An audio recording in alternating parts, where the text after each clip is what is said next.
Welcome to another episode of Growth Hacker TV. I'm Bronson Taylor, and today I have Gagan Biyani. Did I say your first name right? Gagan Biyani. Gagan. I thought I was going to get it. Gagan Biyani. Gagan, thank you so much for coming on the program. No problem. Thanks for having me. Absolutely. So, Gagan, you are the co-founder of Udemy. You're the founder of the Growth Hacker Conference, and you're a growth consultant to startups. So you have a lot of experience in the startup world and a lot of experience with growth. And I think we'll talk about all three of those a little bit. But let's start with Udemy. That's probably the most household name that you've been involved with. So tell us, what is Udemy? Let's start there. Sure. Yeah. Udemy is a marketplace for learning. Our vision is to bring the best experts in the world to anyone so that anyone can learn from the best experts in the world. And so you can go on udemy.com and take online courses from experts like yourself. Yeah. And, we have a course with the Growth Hackers Conference on growth hacking on Udemy. And we also have, thousands of other courses from experts like Jack Welch or George Lucas, or experts in yoga and health and wellness and finance, etc. So our goal is to democratize education. Yeah, no, I'm a big fan of it as someone who takes courses and teaches courses, and it's one of the reasons I'm so glad to have you on here. When did you all launch Udemy? Udemy had kind of two launches. I think the first launch was in two U.S.-based launches. The company has a long history before that, but I'll just talk about since I joined. Okay. The first launch was in May 2010, and that's when we opened up the free version of Udemy. Essentially, you could teach courses and take courses that had no transaction, so it was completely free. And then around February of 2011 January 2011 is when we had our first paid courses on the platform. So I think of that as like when we came out of beta. Okay. No, that's great. Yeah. And so since that time, kind of from 2010 and 2011, I don't know what numbers are public, so you can tell me, but what kind of growth have you guys seen in terms of the number of courses, the number of instructors, and the number of people taking classes? What kind of growth have you experienced there at Udemy? Yeah, I mean, the most public numbers probably are something like we've had, over $6 million a run rate of marketplace sales. It's more than that. We grow every month. But I think that's the most recent number that was public. And then, 5,000 instructors and over 500,000 students. So oh, wow. The company has grown very well. And one of the things we did successfully at Udemy, is unlike other education companies, we've been able to be very consistent with our growth. So our growth has been, we haven't gone like this, we haven't gone like that. We've been like this consistently month over month. And that's because we have a much more analytical approach to marketing. But, it's not always a good thing. There are companies that have grown like this and kind of overtaken us at times. Luckily, so far, a lot of those companies have kind of flattened out, and we are just chugging along like that. Yeah, that's great. And we'll get into the details of that in just a second. Udemy is a two-sided market. You have the instructors on one side and you have the students on the other side. What unique difficulties does a two-sided market kind of introduce for someone who's trying to grow a startup? Yeah, so it's a great question. I mean, so I've now been involved with two-sided marketplaces. First at Udemy, and now I'm a consultant at Lyft, and kind of led their marketing in Los Angeles, which was the new market they launched. And the Udemy problem was extremely difficult, but easier actually than even the Lyft problem. So I'll talk about both of them. At Udemy, the challenge is that you don't provide value to either side of the marketplace without the other side of the marketplace existing. It's the classic chicken and egg problem. So without content, users can't learn on Udemy, and without users, teachers have nobody to teach, right?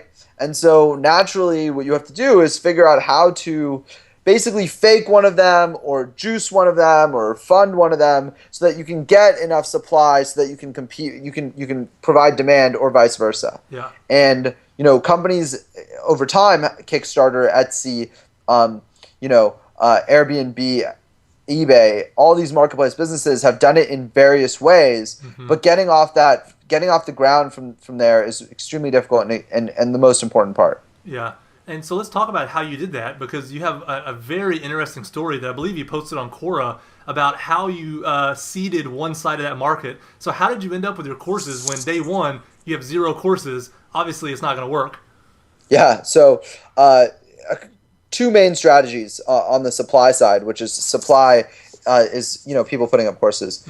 The first one was getting content that already existed on the internet and putting it up there so that we could build a small user base. And so what we did is we basically, there's a lot of open source free content out there.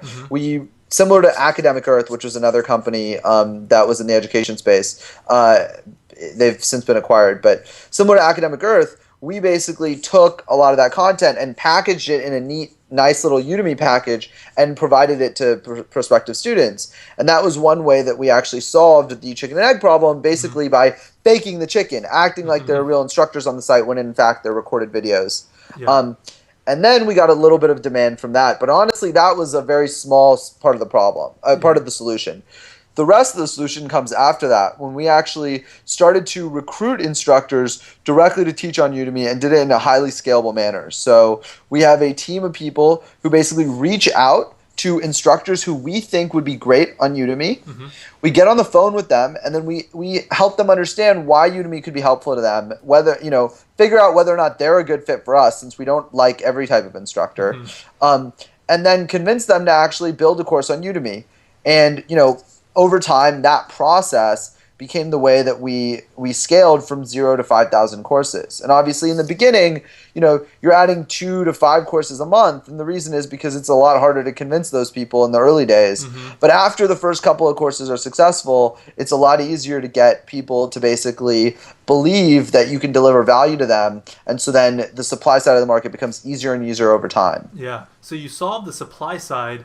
Did the users just kind of flock to it? Did they say, okay, now this is the place? Or what was the primary customer acquisition channel once you had the courses? What did you have to do? Yeah, so a bunch of different things. It started certainly with a lot of guerrilla marketing, essentially. So we partnered with various people who had audiences that were interested in our courses. So we knew we had tech courses that startup people would be interested in, and there was a massive, we were lucky. It was during the sort of boom of seed financings and stuff. And so there were a lot more people than there were, when we started Udemy, who were interested in learning about tech. And so we were able to provide, we made sure we found great instructors who had brand recognition in that space. And then we went to all the email lists and all the websites that have that audience, and we said, hey, we can promote you, we can provide you with the monetization vehicle as long as you promote us. And so we did 50-50 deals with a lot of those partners. At Udemy, there's no marginal cost for a course, so we can afford to basically give 50% of the money on marketing. And so we'd give them 50%, we'd take 50%, and they would promote our course to their email lists. Yeah, that's great. And now a part of your marketing is also marketing to students that have already purchased one course. What kind of efforts do you do there? How do you kind of remarket to your existing user base? Because I'm a user, so I get to see it. I want to hear you kind of explain it. Yeah, totally. I mean, so, ultimately there's a lot of different ways to do this, but we have found email to be the most effective for Udemy users specifically. So if you are already taking courses on Udemy, whether it's free or paid, you probably like the experience of learning and find that to be a very valuable thing. So our job then is to figure out, okay, if you like that, what are the drivers for you to decide to actually come back to the site, right? And there's really two drivers. One is a course or a deal on a course that you're interested in, and so you come back to actually take a new course. And two is to get you to take existing courses. So we did a great job on the first one and are still doing a good job on the second one, but need to do a better job on the second one. So engagement is really underrated, but actually the second one is very important, because if you come onto Udemy and buy a course but you don't watch it, then it's like buying a book at the bookstore and having it sit on your shelf. It's not nearly as valuable as you reading it, because if you read the book, then you might be able to tell your friends about it and really enjoy it and come back to the bookstore and buy a new book. And so, on engagement, we provide a lot of engagement emails to encourage people to finish courses that they've started. And then on the other side, the one I did in the wrong order, but the other thing I talked about was discounting and sort of providing people with an incentive to buy sooner rather than later. We try our best to provide people with a sufficient value to saying, hey, this course is available to you, and oh, by the way, this week it's for 50% off, so you can get it at a significant discount. and that works extremely well. Yeah, I've actually reaped the benefits of your all's discounting to other people, so that's good. Yeah, great. Yeah, when you talked about having them actually take the course and finish the course, do you have any features coming up on the roadmap to kind of build more engagement between professors and students, or anything like that that you think will actually get them engaged even more? Yeah, so to be clear, it's been 10 months now since I've been full time day to day on Udemy. I'm Mm-hmm. obviously still an advisor and active with the company, but and so I know what's going on, but I'm Mm-hmm. not really the right person to be answering questions about the future of Udemy. No, You're that's better off fine. talking to people who are currently there. No, that's fine. Did anything surprise you about the growth of Udemy? You talked about how you were kind of linear. Other people spiked more. Other people died quicker. Is that what you expected, or was anything surprising about kind of the way it worked out? Well, I mean, I think your first time you're just surprised that it grows in the first place, That's right? right. Surprised it worked. So that's one thing. Definitely was a big part of it. Is just we're just happy that we were able to provide value to people, and people actually like the service, and they're fans like you, and I myself am a fan of a lot of courses on there. Yeah. And that's the biggest blessing to an entrepreneur ever, is to have people who actually enjoy using the product. So Yeah. that and but the biggest surprise on growth. So yeah, the fact that we were consistent, we had no idea that was going to happen. Mm-hmm. We didn't know it was going to be consistent. We didn't know whether we were going to spike or what. You never know, really. Mm-hmm. That, I think, looking back, it's easy to explain why it was consistent, but ahead of time we had no idea. Yeah. And then the biggest surprise for us that's interesting, I think, to your community of sort of growth hackers who are interested in learning about this, the biggest surprise to us is how much organic and word of mouth growth we actually had. Okay. And as a growth hacker, someone who's used to levers and having control and kind of paying or doing SEO, Uh-huh. you feel like organic and word of mouth user growth is kind of, it's not trackable, and therefore you can tend to ignore it a little bit. Mm-hmm. And that was probably one of the biggest mistakes we made early on, and something that we've since corrected is, look, actually, this is good news, but it's something we didn't realize. Like, people, our growth is largely because people like Udemy, and they tell their friends about it, and our instructors love it obviously a lot more, and so instructors tell their prospective students about it. And Yeah. the combination of those two things was actually a larger driver of growth than anything else we did. Mm-hmm. Now, that won't get you off the ground, and it's not sufficient. 50% of your growth or less should be coming through that, because if you have that kind of brand loyalty, then you can afford to spend money on marketing and actually do other things. So you should try to grow as fast as possible. This is the other 50% is things that you can actually spend more and get more out of it. Yeah. Whereas viral growth and word of mouth growth, you can't. Yeah. It has its own rate, and you can try to improve it by improving the quality of the service in the viral channels. But fundamentally, the non-trackable viral stuff, right? There's trackable viral stuff. It's very different, like stuff that Zynga does. Yeah, totally. Game mechanics, that's different. But the word of mouth growth is something that you can't control. Yeah, I mean, I've told people about it that have come to your site, paid money to you, and there's no way for you to track it because it was all offline. It was here in my office behind me that I was telling them about it, So I totally hear what you're saying there.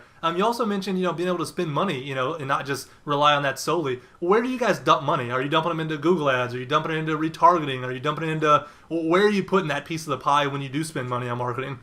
Yeah, I mean, so we've kind of stabilized our ad campaigns, so we're not in heavy growth anymore on that side. But Facebook has been the best for us. Okay. The way I look at advertising is that there's two key insights about advertising that I think a lot of people don't understand, or that are not obvious, essentially. Okay. The first insight is that advertising is fundamentally a business model competition. Okay.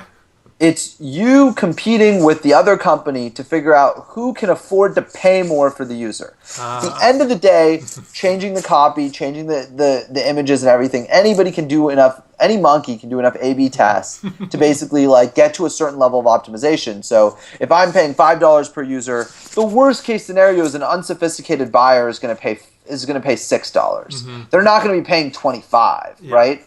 And so if they can afford to pay $10 and they're paying $6 right now, and I can only afford to pay $5.50 and I'm paying $5, then they're going to beat me. And the afford is what your lifetime value is, which is basically a business model competition. So There you whose go. business is better?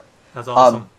And so that's one thing that's really important. But the second thing that's important is that there's a core difference between demographic advertising and intent-based advertising. This is Okay. particularly the difference between Google and Facebook, or Google and display. I consider Facebook to be a type of display marketing that just has extreme sophistication around the granularity that you can get to in terms of targeting. Yeah. So with Google, the thing is you're getting intent-based targeting. So when people are searching for something, you're basically able to say, hey, I'm willing to pay to be the first one that they click on.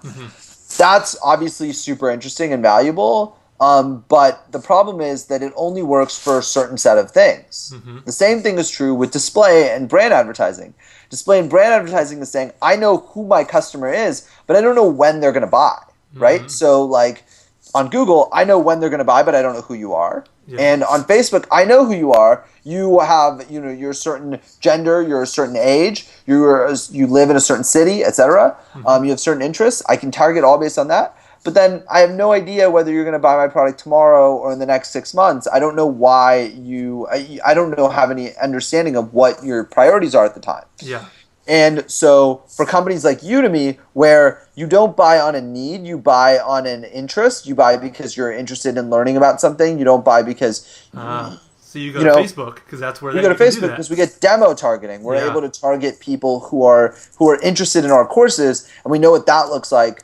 But we don't do very well on Google because don't usually search, can I buy a course on Ruby on Rails? It's a very small volume thing, Yeah. right? But if we can find people who are entrepreneurs who are interested in learning development, then we can find you that way on Facebook. No, that's great insight to advertising. Thanks for breaking that down for us. Yeah, Now no let's problem. talk. Go ahead. No, I said no problem. Oh, yeah. The third thing, actually, there is something else that's Please very go on. interesting that I think is helpful. The third thing is to keep in mind that Facebook's just a newer and less saturated advertising channel than Google. So one of the real benefits of growth hacking and sort of keeping up and watching videos like this one is hearing more recently what's working for people and what's not. And Facebook is less saturated with brand advertisers who are throwing their money away than Google is. And so therefore, even though ironically Facebook's better for brand advertisers, they're just not as savvy about it yet. Sure. There's less money being put into Facebook than there is into Google, and therefore there's less competition. And So you can have a worse business model and still get margins out of it. Exactly. Yeah, that's right. Yeah, makes sense. Well, let's talk about the Growth Hackers Conference. This is something that a number of people have mentioned on this show before. What is the Growth Hackers Conference? Basically, I've been thinking about this term growth hacking for a long time, and I'm really a big fan of a lot of the work that Sean Ellis and Andrew Chen have done. And one of the clear opportunities that Aaron, my co-host, Aaron Turner, and myself saw kind of at the same time separately. We weren't gonna work together originally. It was that it would be great to bring all these people in a room together. Like, let's get the smartest people in growth hacking together in a room for one day and have them teach everybody else who is interested in learning from them what it's all about. And we've been lucky enough to know some of the best people in this space, here in San Francisco and elsewhere throughout the country, and we bring them in for a one-day conference about marketing. And last time we sold out in 3 weeks. This time we tripled the space. So hopefully, I expect us still to sell out. In 24 hours, we had over 100 people sign up for the conference. Yeah, that's awesome. And so it's been 2 or 3 days now, and we're really excited about it. It's great. fun. I mean, our goal with conferences is just making sure that we provide value to attendees, and we focus almost entirely on that. So you'll notice there's a lot less sponsors because we don't care as much about the money associated with sponsors. It's more about the speakers. So we spend a lot more time interviewing speakers, working with them on their presentations, and then more importantly also making sure that the right audience is attending the conference as well. Yeah, no, that's great. It seems like a great conference.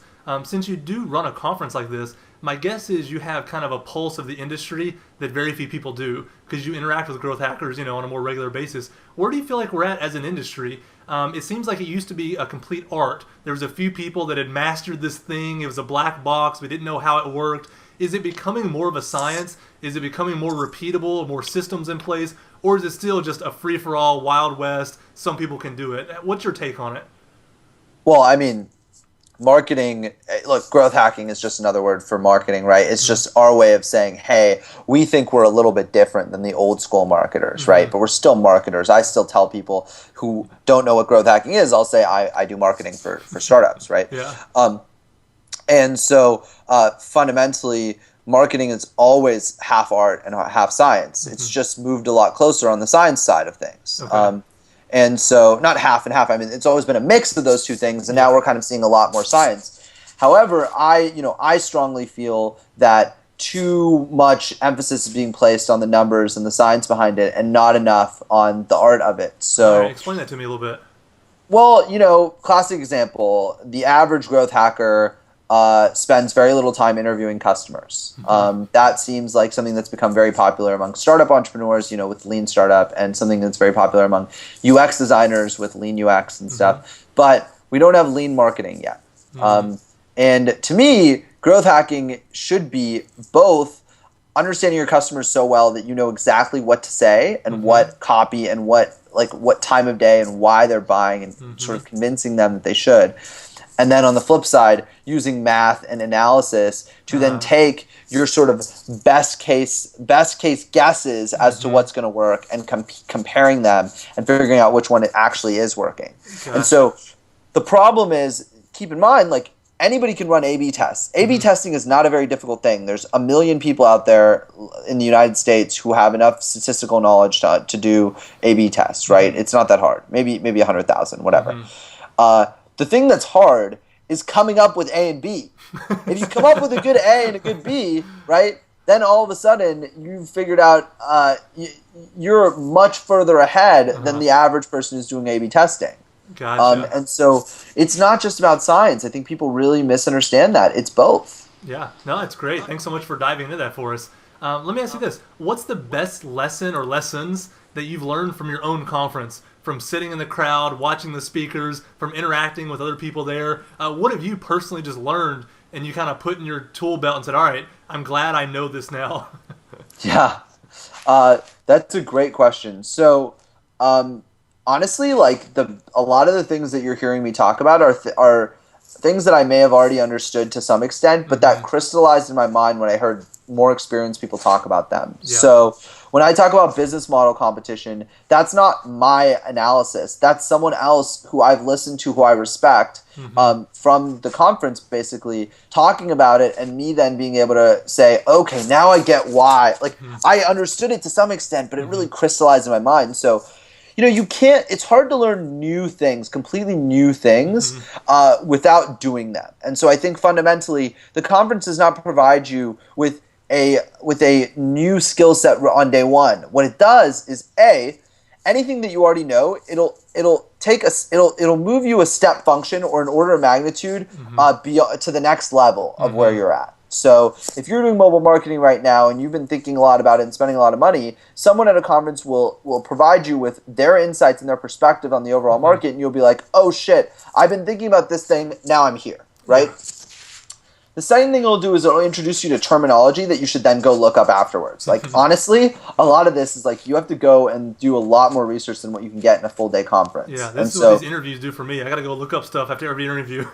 Exactly. Like, I'm using terminology left and right during my interviews, and people should actually go and Google those things and look them up on Quora. Yeah, absolutely. And then the third thing that you get is, obviously, it's just so many smart brains in the room, and you're all talking about marketing. I mean, all of us live and breathe this stuff. Like, today I was geeking out with my partner in crime at Lyft, talking about the new opportunities on Facebook, right? And like, the fact that I sit next to someone who's spending the amount of money and sort of like building a business like Lyft every day has dramatically increased my my understanding of marketing. And it's just because there's two people, or in the case of the Growth Hackers Conference, it's 300 people or 400 people, all in a room who are all talking and thinking about the same thing. It's like learning by osmosis. Yeah, that's great. Who do you think are some really underrated growth hackers? People that you feel like are doing great at certain companies that really understand the space but don't have a household name. Give them some props. Who do you really respect that are lesser known? Yeah, I mean, a guy who we got referred to, who speaks now at the Growth Hackers Conference, is a guy named Elliot Schmuckler from LinkedIn. And LinkedIn doesn't get enough cred for being one of the most impressive growth hacking companies in history, right? Like Reid Hoffman, who is someone who gets plenty of cred, kind of pioneered growth as a primary focus of a company in early days. And LinkedIn kind of had a lull period, I think, during which they were doing okay, but not great on that stuff. And they've recently stepped up their game like crazy. I mean, the email marketing they're doing, the sort of engagement tricks that they're doing is all awesome. And Elliot, I think, is very much at the forefront of that. And his talk at the last conference was easily one of the most well-received ones. Wow, that's great. And nobody really knew who he was, I don't think, before the conference. Yeah, that's great. So for our audience, because I think this will be out before the conference, tell them what website can they go to and what are the dates in case they're still able to register in case it's not sold out. Yeah, so it's on May 3rd in San Francisco. It's a one-day conference in North Beach, so it's in the central part of San Francisco. And you can go to growthhackersconference.com or ghc2.eventbrite.com. And hopefully we can send that link out with this video. But yeah, I mean, the conference is, it's we are really lucky. A lot of people, we've been able to get great speakers, and people want to come hear it. So we would love to have you. If you're someone who's focused on growth hacking, we want you there more than we do the random dude who has no idea what they're talking about yet. Or if you're the random dude who has no idea, but you're more interested in learning, we want you to come. And that's right. So both of them. we'd rather you come sooner rather than someone else get your ticket and then 4 weeks from now, we get emails from you and you seem like an awesome person and we just can't have you because we ran out of space. That's what happened last time. Yeah. Not trying to sell you. That's really what happened last time. We had people from Twitter and Foursquare who didn't know about the conference until the last minute, and we just couldn't let them in because we have to obey fire code. Yeah, there you go. No, it's great. I know you have to go in just a few minutes, so a few last questions here. I know you're also a startup consultant. You go in, people pick your brain, and they learn from you. What do you find yourself just wishing they knew before you got there? You go in, you're talking to a startup, and you're just like, oh, why do they not already know this? And you just feel yourself, saying that yourself often. What is that thing you wish they knew? Yeah. So first of all, I'm not really a consultant full time. I just during the last 6 months, I didn't know what I wanted to do, and so I decided to pick up a consulting role with Lyft, and I particularly wanted to work with Lyft. So I'm a growth consultant for Lyft. Because the company was a little further along. I'm more of a founder type, but I wanted to work on a cool project. So, I'm going to be jumping into my own company again, and that's kind of my focus. But of course, I meet with people all the time, and I think honestly, it's all about core literacy around the terminology, and there's not one thing that I think people need to learn. I think it's the fact that it's the mentality that hey, you can use a high level of analytics and sort of like numbers-based analysis to figure out. That was super repetitive, but anyways, look, you can use spreadsheets to analyze your marketing extremely well. However, at the same time, there's a soft side of marketing that you ought not ignore. I spent the last month interviewing ad agencies who could potentially work with us at Lyft, and because every company works with ad agencies to do some of their media buys depending on what type of media buy. And I interviewed a bunch of them, and not a single one of them told me that part of their process was interviewing the customer of my company, of Lyft. Not a single one of them. That's a big problem, yeah. And it's a huge problem, and a lot of them came in the door without ever having taken a Lyft. Yeah. And my reaction to that is you live in San Francisco. First of all, that's weird that you haven't taken a Lyft. Everybody in tech in San Francisco has tried it. But second of all, how are you going to know what type of copy and images to use if for every one of your clients you just throw shit at a wall and see what sticks? That's not a good idea. Yeah, it's bringing the art, not just the science, which you talked about before. Absolutely. Exactly. In your experience of looking at startups, what common traits do you see among startups that grow?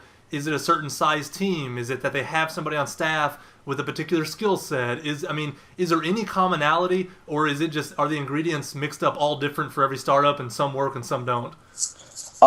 No, I mean, it's the YC model. It's build something people want. I mean, Mm-hmm. if people want your product, you're far more likely to grow, and you can grow in spite of any growth hacking tricks or not, Yeah. right? So whether Lyft in San Francisco has grown extremely fast, Mm-hmm. and we don't do any marketing in San Francisco. Yeah. And the reason is because people love the product, and we put so much heart and soul into the experience of someone ordering a Lyft, sorry, not ordering, calling a Lyft, Mm-hmm. requesting a Lyft, meeting a driver, talking to them, the fist bump, the pink mustache, all these little things that we do at Lyft Mm-hmm. have made people love our product, and so they tell other people about it. Yeah.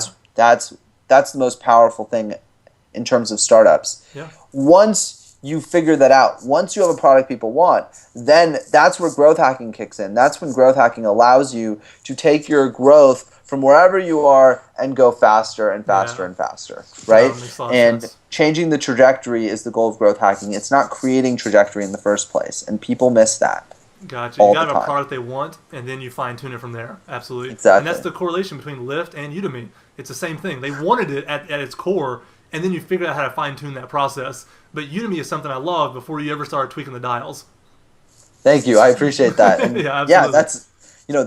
that's the trick, right? Entrepreneurs search for products that people really want, and then they go and bring on people or learn themselves how to do things like growth hacking and scaling a company. Yeah, absolutely. Well, one last question here, kind of a vague, broad question, so you can take it anywhere you want. But what's the best advice that you have for any startup that's trying to acquire new users, that's trying to grow? What's some advice you got for them?